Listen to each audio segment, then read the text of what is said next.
Yo, what's up? Welcome inside the opening line. What's up, Kennedy? On a rainy Tuesday morning here in the tri-state area, Corey and Benny coming at you. Benny, I didn't have no action last night. We did a little opening day at Rucker Park. It wasn't actual Rucker Park. It was in the rain. So we went to where they were playing the opening games at, you know what I'm saying? So we'll probably get down to the park at some point this week as the Entertainers Basketball Classic has started. That's all we really did. What'd you get into? I had a couple things going last night. I lost on the Dodgers play that we talked about yesterday. Like minus 250, right? I know. They didn't hit. They didn't hit at all. The kid Beatty for San Francisco, who's not a bad pitcher. Like, he was a pretty decent prospect coming up. He hasn't looked good so far, but yesterday he threw a good game. So I lost that one, but I won on the Angels, which was one of the easiest ones of the day yesterday. I was surprised I got them. Mm-hmm. Yeah, they were minus 165. I was all over them in DFS too, so that definitely helped out. And who was the other one that I bet on? There were two bets I made last night that won. I lost the Dodgers bet. I won the Angels bet. I don't remember who and Atlanta, my boy Mike Soroka, who I've been betting on and making money all season. Talked about him yesterday, so he won as well. So I made a little bit of money there. Both of them were like minus 160, minus 180 though. So I think those two wins kind of made up for losing on the Dodgers. So it was kind of like a break-even day on the sports betting side. But like I said, the DFS side was pretty good yesterday. I mean, I played a lot of cash games. I had all the Angels. Mike Trout was like 80% in cash yesterday. Ohtani was 80% in cash. But, I mean, they went off and had 10 or 11 runs against Edwin Jackson, which we talked about yesterday. So that actually worked out pretty well. A couple of the guys that we wrote up in the hitter article went off. Biggio had a good game. Francisco Lindor had a good game. So made some money there on the DFS side yesterday. So better than nothing. No doubt about it. There you go right there. You can get yours to EliteSportsBetting.com. Head over there and sign up right now. That's where all the experts' picks are going to be at. And our picks are going to start being there too soon. Benny, how about that? That's it. Yeah, after the show, we'll put down all the stuff that we talk about during the show up there. This way you guys have access to that as well. So, we'd rather you watch the show though, honestly. It's true. Put the show on, put it on in the background, throw your headphones on at work. It's all good. Benny, something just happened in your camera. Oh, okay. Yeah, you know what it was is my hat is all wet because I had this hat on when I was outside with the kids. So anytime I move my head forward, I'm shooting water off. Raining like that out there this morning? It was, man. I was waiting for a half hour for my kid's bus. Today decides to be the day it's late. It's never late on the day when it's 85 and sunny. It's always late on the day when it's rainy and you're standing there and, getting soaked. Kids are getting out of school soon. 2 more days, man. My kids, one of them, the baby, his daycare, the baby, he's 4 years old now, but the little guy's daycare is done Wednesday or Thursday, and the other 2 guys get out on Friday. They all have half days this week too, so everybody's home at lunchtime. Oh, so that's cool. So there you go right there. So we got work to do. So yeah, like I said, I didn't have no action last night. I did hop in a MFL 10 right quick. I thought it was going to be a slow one, but it was actually one of the ones that you draft right there on the spot. Just like last year, Benny, I don't know. Well, yeah, you was going from FNTSY last year, so probably was really no reason to listen to it, or is it ever? I listened to my boys. I listened to it you were on when Frankie and Mikey were on. I listened to the guys that I cared about. Yeah, no doubt. Shout out to Frank. Shout out to Gabe. Shout out to Mr. Sussman. So I hopped in right quick. I was like, let me grab one. I thought it was going to be a slow one, but it actually was one that played out with a minute timer. Mm-hmm. So I went, you know what? Okay. I keep getting, just like last year, I keep getting one of the top 4 picks. And it makes it difficult, to kind of handicap the whole board because I'm looking at the same players in every draft. So I was hoping to get a pick somewhere closer to the back end and not one of the top 4. But once again, I went Kamara. I came back in the second. I went Chubb, Keenan Allen. I took my first year of Mark Ingram. I'm curious to know what you think about Mark Ingram this year. I mean, he's a question mark, right? Because we don't know what kind of usage he's going to have there in Baltimore. I would say that the one good thing is that they like to run the ball there. Yeah. So there's going to be enough carries. The good thing is Lamar Jackson opens up running lanes. Yeah, I mean, anytime you have a running quarterback, right? We've talked about this before in drafts. Running quarterback is actually the best friend of a running back because when you run a lot of that misdirection stuff, you're getting guys flat-footed and, leaning one way, worrying about the quarterback, and then this way – you can run some misdirection stuff and you can get some big gains on that. they've actually done some research on it. When you have a quarterback that's a running quarterback, you actually wind up helping out the yards per carry of the running back that goes along with him, mostly because of that misdirection stuff and everything that's going on there. So I remember the year in Philadelphia with LaShawn McCoy and Michael Vick, it was unstoppable. You know what I'm saying? Mm-hmm. So that's kind of, I don't think Ingram and Jackson are going to be that good, but that definitely is the thing. I came back. I took my first year this year of Calvin Ridley. Calvin Ridley was a guy I was all over last year. Hop back in with Calvin Ridley this year. Do you think Calvin Ridley finishes as a top 24 wide receiver this year? I do. I think – see, here's the thing with Calvin Ridley. I don't think he's going to have the super volume that a lot of other guys have.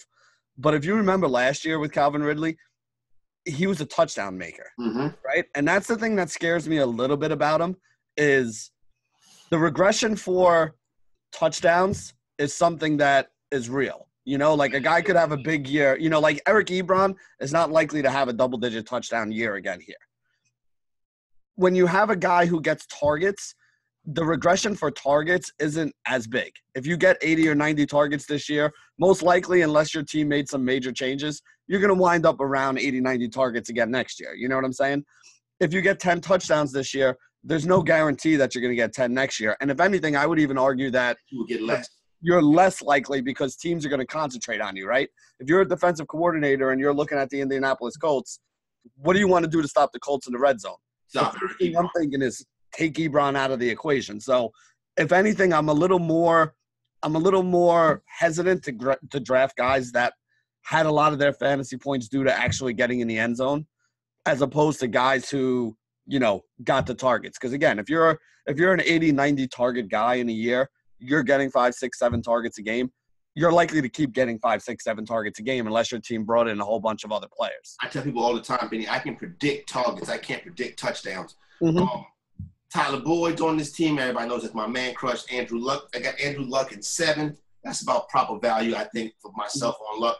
I got my first year of Golden Tate. What are you expecting out of Golden Tate? Golden Tate to me is receptions.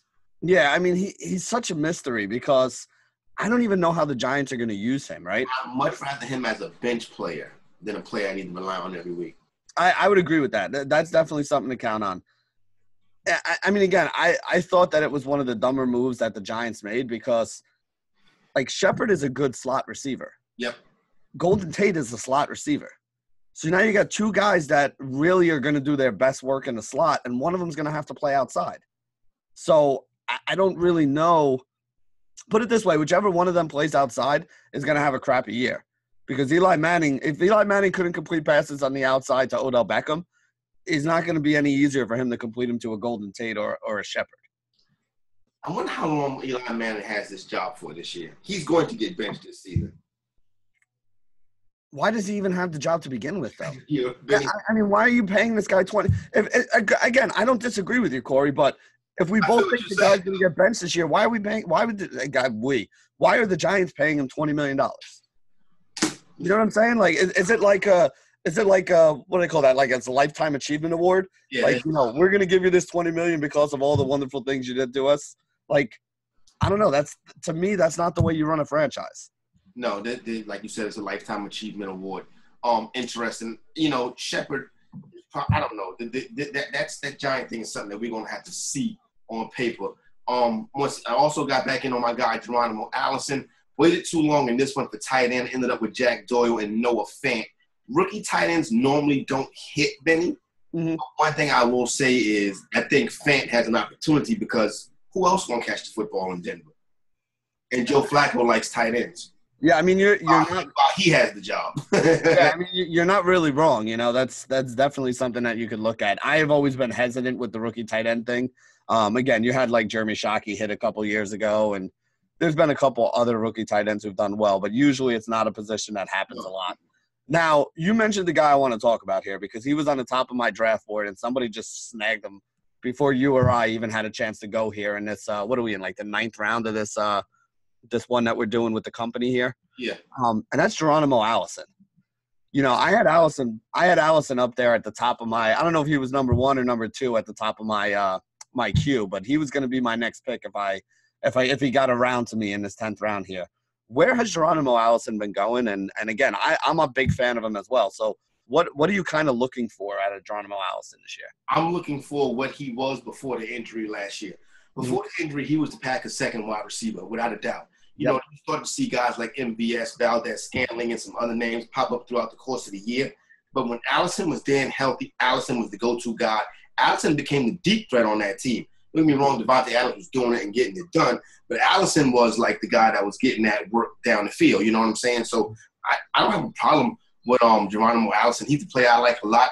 He's going in double-digit rounds right now. By the time we get to late August, I could see him in the 6th, 7th round. Yeah, I mean, I actually had him, like I said, we're in 10th round right now, I think, in this draft. Yeah. So he was the guy that I was hoping was going to make it back to me. Again, now I had the first pick of the draft, so on the 10th round, I'm the last pick of the 10th round. So, I mean, you're talking, a 12-teamer? Like, he would have needed to drop to about 120 overall, which is around where his ADP is, though, isn't it? Like 120, 130 in a lot of drafts at the moment. In the 120s. Yeah, so somebody went ahead and took him a little before, he got back to me. But I agree with you, Corey. Geronimo Allison is somebody that I'm going to be upset with if I don't end up with a couple shares of him in season long, before the NFL season actually kicks off here. Yep. So we're coming up. Right. Before we get to the staff league, let me hop back in here right quick. Also, we got your prize pick for the day coming up in a little bit when we get into MLB. That's myprizepick.com. Promo code ELITE, ELITE. The one from yesterday. My bad. I ended up, like I said, Noah Fant. This is just a disclaimer, and I want to ask you about it. If you're doing best ball draft, take a late flyer on Ryan Fitzpatrick as your third quarterback, because Ryan Fitzpatrick has weeks where he absolutely lights it up. He's a player for best ball. The thing about it is, Benny, I don't know who the wide receiver he's going to throw to in Miami, because I'd be damned if I ever put Devontae Parker on one of my teams again. I'm done with Devontae Parker.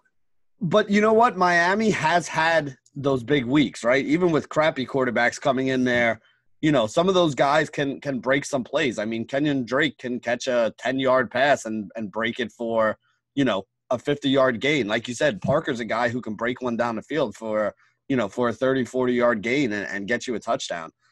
I would say Kenny Stills. Yeah, I mean, Stills is the deep threat on that team if you really look at it. You know what's funny, man? Like, you mentioned it, like you'll never put Devontae Parker on your team again. I was actually reading something the other day. You know who's showing out in minicamp right now? I believe it, Benny. It's bullshit. I mean, I feel like it's every year. Like, I feel like you could just be like, this is a scheduled tweet right now from Miami minicamp. Devontae Parker looks great. All of a sudden, he's, starts moving up in draft boards in the 7th and 8th round. By week 4, everybody's like – Parker is not even Mr. August. He's Mr. June. He is. And you're absolutely right, though. But it's like every single year they're like, oh, man, he's healthy. He looks good. He's burning people. He's showing out. He's a breakout star. He's been a breakout star for the last 10 years. I remember him. I remember him in that draft class coming out of Louisville. He came out of Louisville the same year as old boy. What's my man from Miami that tore his knee up? Quarterback. Teddy Bridgewater. Bridgewater. Yep. Same draft class from that year, and Devontae Parker has never had any real success in the NFL, but he's always talked about this time of year. I would take a late flyer on Kenny Stills and Ryan Fitzpatrick in best ball leagues, because Fitzpatrick will make it to. And when you're lined up, when your stuff optimizes, Fitzpatrick at least 3 or 4 times would be your starting quarterback, because he puts up some 40 burgers. Hey, last year I had the Jameis and Fitzpatrick double on there and wound up with a QB5 or QB6 on the season, so I was good with that. The Tampa quarterback was a top 6, was a top 12 fantasy quarterback every single week last year. The Tampa quarterback was. Now, they don't have the talent in the receiving corps in Miami that you did on Tampa last year, because they did have some good cats. We're now back right quick, getting to the staff league. Both of us are coming up on the board shortly, and I think we're going to be competing for some of the same people, because we both need some wide receiver help when we're getting down late in this draft, or later into these rounds. It's not much out there, though, Benny. I'm looking at Adam Humphries, who catches passes from Marcus Mariota. Devin Funchess, he's in Indianapolis now, but he's been a disappointment. Basically, he's like a sloth. You know what I'm saying? He's like, he can be better, but he don't do better. Anthony Miller, who I do have some interest in, but you don't know what Trubisky is. You know what I'm saying? I like the Bears passing game. the Bears' offensive unit more so than I like individual players. You got Tyrell Williams, who's in Oakland now, so you don't know where that's going to go. These are the guys at the top of the board. Michael Gallup interests me as a Dallas wide receiver. He's probably going to be my pick. Yeah, he's going to be my pick right here, mainly because Gallup has upside as opposed to these other guys. Well, I don't know, guys like Deshaun Hamilton, Zay Jones, Valdez Scantling. I don't mind your boy Jamison Crowder. You know what I'm saying? What do you think about some of these receivers we're looking at the top of the board right now? I think the guys that are available at this point in the draft are guys that are going to have 2 good weeks for you. Now, this is the best ball. But I'm being serious. Like, this is a best ball kind of format. Like, you know, you mentioned a lot of the names already. The Anthony Millers, Devin Funchess, Robert Foster, Tyrell Williams, Adam Humphries, Kenny Stills, who we just talked about a little while ago. He might not be a bad guy. I don't know if I want to draft him at this point yet. But, I mean, those are some of the better names that are on the board. Valdez Scantling, you know, Jamison Crowder. If you're getting an every week wide receiver at this point in the draft, or if you're looking for one, I don't think that guy's there. You don't think what about Moncrief playing in Pittsburgh? If you think Moncrief's gonna have a big year, do you think it comes at the expense of your boy James Washington? Yeah, I do, but that's why it's one of those. It's not just going to be the Juju show. It's one of those dudes that want to have a fantasy relevant season. Well, I mean, think about it. You got a lot of targets that went Antonio Brown's way. Like, not one guy – like, Juju got his targets last year, and Antonio Brown got his targets. So, if you figure Juju can't get many more targets than he had last year, you know what I'm saying? He was already getting double digits a lot of times. And Antonio Brown's might be a 150-target guy. Right. So, those 150 targets had to go somewhere. So, I mean, you're looking at guys like Washington. You're looking at, you know, any of the tight ends that they're going to throw in there, grabbing a couple of them. So, yeah, I mean, there is a lot to go around. There's a lot of targets that are now open in that offense that other guys can get. So Moncrief is somebody who could wind up with them. And, again, the other thing that you got to think about right now, too, is injuries, right? Like, a lot of these guys that we're looking at were like, you know, like Kenny Stills will probably get more playing time than a guy like Moncrief will right off the bat and throughout the season. But when you factor in the kind of offense that he plays in versus the kind of offense that Moncrief plays in, like 8 weeks of Moncrief in the Pittsburgh offense might be better than 16 weeks of Kenny Stills. You know what I'm saying? 100% on that one. Mecole Hardman, the rookie in Kansas City, is interesting. Depending on what happens with Tyreek Hill, he can be in the primetime role. Antonio Callaway had some moments last year. But, you know, now the situation in Cleveland doesn't really dictate to him, not with Odell Beckham there. If you play in a league where you get points for punt returns and kick returns, I would take a shot on Hollywood Brown, Marquise Brown out there in Baltimore. They're going to use him. They're talking about lining him up in the backfield, splitting him out, using him kind of all over the field. A rookie wide receiver in Baltimore is not really ideal. But this kid's talent is ideal. Then you got, you know what? Is Wentz a Nelson Aguilar guy or is Wentz we know he's a Zach Ertz guy. But when it comes to the wide receivers, like, you know that Nick Foles favored Alshon Jeffrey. Is there any hints of what Wentz favors outside of Zach Ertz? Well, I was going to say, I mean, the thing with Wentz has always been the tight ends, right? Like, they throw a lot to the tight end in the middle, which also, I guess, would kind of benefit Aguilar a little more because he is the guy that tends to line up in the slot. So, you know, the middle of the field is kind of where Wentz does a lot of his damage, more so than the outside, which was where Foles was doing his damage and going to Alshon.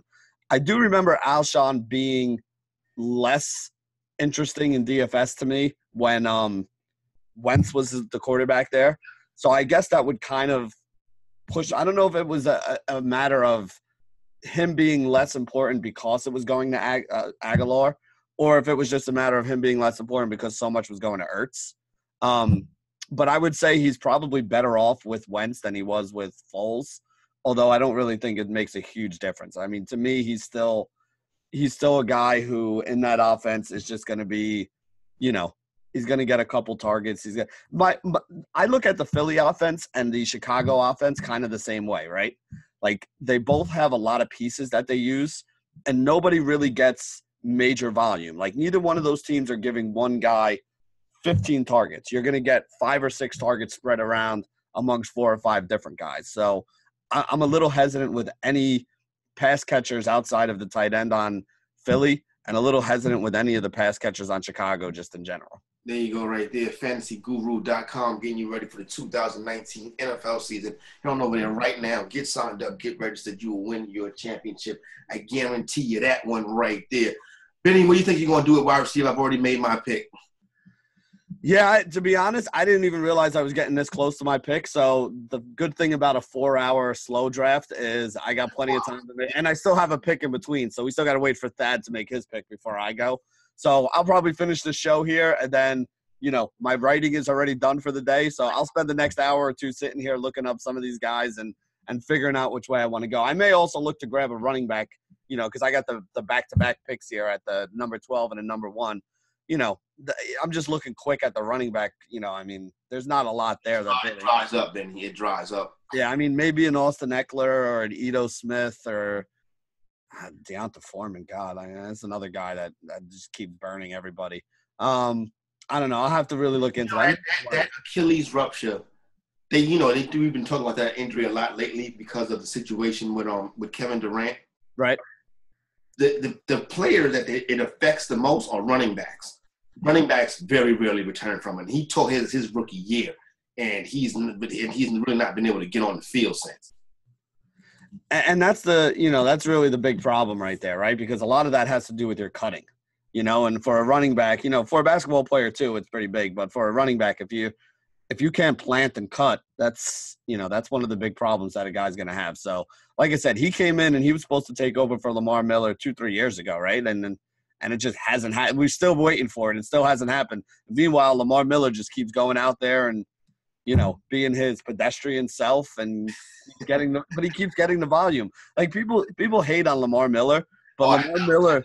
I know somebody that does. I know a lot of people that hate on Lamar Miller, but honestly, for fantasy-wise, when you're looking 5th, 6th round and you're like, hey, I need a guy that at least is going to play, he's not going to get you 25 points in any week, but he's also not going to get you 5. He's going to have 2 or 3 catches. He's going to get 50 or 60 yards. And so pedestrian, you know what I'm saying? And here's the thing, I had my Lamar Miller sucks thing for a couple years now. It's taken off and gotten to the point where whenever Lamar Miller has a big game, people will tag me. You start getting tweets at you? Yeah. Tweet at me and Lamar Miller. And I'm like, yo, son, I don't want no beef with Lamar Miller. You know what I'm saying? You're going to meet Lamar Miller one day. He's just going to walk up to you and crack you. And you'd be like, yo, I didn't even say anything. You've been saying that sucks for years. Yeah. So there you go right there, man. Make sure FantasyGuru.com. It's time to start getting ready to dominate in 2019. We got you covered on that. Let's get into the prize pick for the day, Benny. My prize pick is like the perfect mixture of DFS and sports betting. You know what I'm saying? It's more or less it's a fantasy prop style game that you can parlay a number of different people. You have over under on their fantasy points. They have options like Major League Baseball, the WNBA, Women's World Cup, whatever you're playing out there or whatever you want to do to pass your time. MyPrizePicks.com. The promo code is ELITE. Hop in there right now. So every day we try to come in here and give you a couple of little options, and Benny give you a prize pick play of the day. What we got today, Benny? I see we got some Bryce Harper up here. I see we got some Trey Turner, a lot of Nationals. We got Josh Bell, my man Gary Sanchez. So who is some of the people that we can be looking at today? Yeah, so just a real quick rundown for everybody out there. It's basically FanDuel scoring system, right? They use, kind of the same scoring that FanDuel does when you're putting your fantasy points together. There's different ways that you can do it. You can pick 2 guys and get like a 2x2 parlay. You can pick 3 guys. You can pick 4 guys. And then there's also like a saver bet. Like if you pick 4 and you get 3 out of 4, you get a little bit of your money back. Like, instead of break even like that. Yeah, instead of like, losing all your money and stuff like that. So really, I'm always going for the big home run here. So I'm going for the 4 for 4 today. Of course. First thing I will say, though, is you got to be conscious of weather, right? Because, Corey and I already talked about it. It's raining in the New York area. I think it's raining in the Philadelphia area as well. I'm assuming some other places up and down the East Coast here, you may have some issues with weather today. I think there's a game in Baltimore. I think there might be a game in Washington. So I like the Yankee-Tampa Bay game. I like the offenses in that game. So I would be willing to take Gary Sanchez there. I'd also be willing to take Yandy Diaz, right-handed bat, going up against J.A. Happ on the other side. So those are 2 guys that I like in the prize pick. If you want to go with 2x2 and that game plays because of the weather, those would be 2 guys that I like. But the two guys that I like even more and are going to be the other two guys in this 4x4 here, I really like the Houston Astros. That's like one of my favorite bets on the day overall. You got Justin Verlander going up against Anthony DeSclafani in Cincinnati. I like Verlander against the Reds here today, so I like Verlander for over 46.5 fantasy points, which, again, sounds like a lot. But with the FanDuel scoring system, it's really not that crazy. Like a good pitcher having a good game with, 7 innings, 7 or 8 strikeouts, and 2 runs or so, picking up the win, picking up the quality start, will get you around 50. So you're basically going to be over that if that's how he pitches today. And then the other guy I like is one of the hitters, the young kid that they just called up, Yordan Alvarez. Yeah. He's been hitting third in the order for them. This is the guy that everybody was talking about. If you follow like NFBC Twitter, all these guys that play season long. They was blowing their fab on him this week. Oh my God, it was like me and you at a strip club. How much money people were throwing at him. It was crazy. All right, yeah. I mean, back in the day when you were younger and before the kids and all that stuff. But yeah, people were just completely like emptying the clip on fab this week to get this guy into their lineup. So he's a very good hitter. DeSclafani is a horrible pitcher. Cincinnati is one of the best ballparks for hitters in baseball. Easiest place to hit a home run. The highest home run rate over average is in Cincinnati in the Great American Small Park. So I do like Yordan Alvarez and Verlander. That's another good 2x2 in case the Yankee game gets canceled. If the Yankee game doesn't get canceled, though, I'm probably going to go with that 2x2 in the Astros-Cincy game. And also the 2x2 we talked about with the Yankees with Gary Sanchez and Yandy Diaz. So that's my 4x4 today to win some money. There you go right there. That's myprizepicks.com. The promo code is ELITE. Once again, myprizepicks.com. The promo code is ELITE. Benny, let's get ready to make some money tonight. I think I might throw a little parlay in today with a couple of baseball teams. I haven't really looked at anything. So you are in charge. Be careful, Kennedy. Gotta love when the kids are home, man. There's always some crazy stuff going on. It's not just us doing the show, Benny. We have an orchestra. Like I said, next week will be the same thing in my house once my kids are out of school too. Honestly, Corey, the only thing I really love today is the Astros. Verlander against DeSclafani. You're getting minus 165 on him over at DraftKings, which I think is a pretty nice price. There are a couple other ones that I liked, but I don't like the numbers that we're getting on some of these other bets here today. There's a few that I was like, oh, that's going to be a lock, but you start looking around at the payouts. You're looking at kind of like yesterday with the Dodgers game. Like, I don't want to take – yeah, give me a second here because I have them called up on my other screen. Like, I love the Cubs today, but I don't want to take minus 240 on the Cubs to beat the White Sox today. I mean, if you took them at minus 240, you took the Cubs at minus – I got FanDuel pulled up right now. I don't even see the Cub game. Where's the Cub? Oh, there they go right there. Oh, you gotta be careful with this though, Benny. I'll be honest with you. You can get the Cubs and the Astros at plus 129, but man, minus 240 against the White Sox. This is like the kind of game the White Sox will win.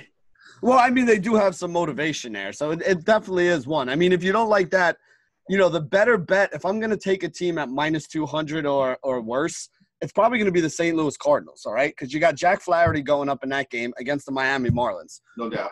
I mean, I know the Marlins started hitting a little bit last week, but this is still one of the worst offenses in all of baseball right now. They lost yesterday 5-0 to Miles Mikolas, who has been a guy that's actually kind of struggled a little bit in recent games. They couldn't get anything going. They couldn't get the bats to hit anything there. So, I mean, if you're going to take a minus 200 or worse kind of thing, I think the one I like the most is St. Louis. So, again, the bet for me would probably be if you take the Astros and the Cardinals today, you could probably get pretty close to even money on that, right? Astros and Cardinals. Yeah. Astros and Cardinals are 136. Minus 136 or plus? Plus 136. I would do that right there. I'll take plus money on those two teams winning tonight. So Astros, Cardinals, plus 136 would probably be my big bet today. All right, there you go right there. EliteSportsBetting.com. Hop in there and get all the picks from all the guys. They're rocking and rolling right now. We just told you about the 12-in-1 day. So you want to head on over to EliteSportsBetting.com. Benny, that just about wraps it up and does it for us. You know what I'm saying? Get ready for the NBA draft coming up a little bit later on this week. What else we got going on? There's a little bit of World Cup stuff to talk about here. Nothing big. I mean, Australia plays against Jamaica today. So you look at that foursome, it's Australia, Jamaica, Italy, and Brazil, right? So Australia lost to Italy the other day. Jamaica lost to Italy. So Italy's on top of that group right now. If they win today, the Italian women win today, they wind up winning that group and moving on to the knockout stage. Australia will probably finish second, but Australia really needs to win and they need to score some goals. So, I mean, minus 3,000 makes sense because they could kind of pour it on against Jamaica so that they have the tiebreaker against Brazil. I do like Italy today, though. That's like minus 3,000. So you can't really bet on Australia. There's no value in betting on Australia today. Italy against Brazil, though, is interesting because Brazil is 1-1. If Brazil loses this game, there's a chance the Brazilian woman could get knocked out in the first round here. That's crazy. They're really, honestly, though, they're not as good as they have been in the past. So it's not, we're going by name value. They're not as good. Right, and for that exact same reason is the reason why I like to bet on the Italian women today. So I know that our boy Duke, who does the soccer stuff for us over at Duke is killing it. EliteFantasy.com. He's on the same wavelength as me. So I always like when our soccer guy and I are on the same wavelength. But you can get Italy today in a draw no bet for plus 120. And again, they need to win in order to win the group stage. If Italy loses this game, they could actually be knocked out depending on the goal differential with Australia and Brazil. So I like when a team – it's basically like a game 7 for them, right? Yeah. If they win, they're going to win and move on. And, they probably knock out Brazil, assuming that Australia wins too. So Italy is the team I'm really looking at. Like I said, you're getting plus 120 on them with the draw no bet. So you don't even have to worry about it finishing as a tie and you getting screwed. You at least get your money back if that's the case. The only thing that would screw you is if the Brazilian women win. And honestly, Brazil does not look that good in this World Cup so far. So I'm willing to bet on my paisans and take the Italian women today. Also got those picks. Oh, you also got a little bit of Women's World Cup going down over at Prize Pick on myprizepick.com. Once again, that promo code is ELITE. So we gave you winners in baseball. We gave you winners in Women's World Cup. Get you ready for the NFL season. It's the opening line. Big piece of chicken. I got to give it to my man, Benny, Jeremy Lin. I don't know if you saw any of the Raptors parade. There was 2 million people at that joint, probably more than that. They had the shooting out there, so you don't like to see that, especially in a crowd with that many people, you know what I'm saying? But Jeremy Lin had on the illest Toronto Raptor jersey I've ever seen. He had the purple throwback one with the Raptor on it with the letters in Chinese. Yep. Yeah, I saw that yesterday. And he had a bottle of Vive Clicquot that he was popping and spraying everybody in the stands out there. So, big NBA champion. Yeah, big shout out to Linsanity. He got his championship ring before Melo did, as everybody expected to happen, years and years ago. So my big piece of chicken is actually going to go out to Craig Biggio's son, Kevin Biggio. Mm-hmm. He got called up not too long ago. He has been tearing the cover off the ball for the Toronto Blue Jays right now. And he was a guy I told everybody I was shocked that he was only like 10, 15% owned in a lot of cash games I was in yesterday because his price was cheap. He was on top of the order. He had the right matchup. He went yard not once, but twice yesterday, putting up 35 or 34 DraftKings points for me. So when you get 34 DraftKings points out of your cheap punt second baseman yesterday, who really shouldn't have been a cheap punt second baseman at 15%, it's going to be a pretty good day. So, big shout out to Craig Biggio and his son for winning me some money. There you go right there. Craig Biggio Jr. gets a big piece of chicken. For my main man, Benny, I'm Corey Parson, the Fantasy Exec. The opening line, we are out.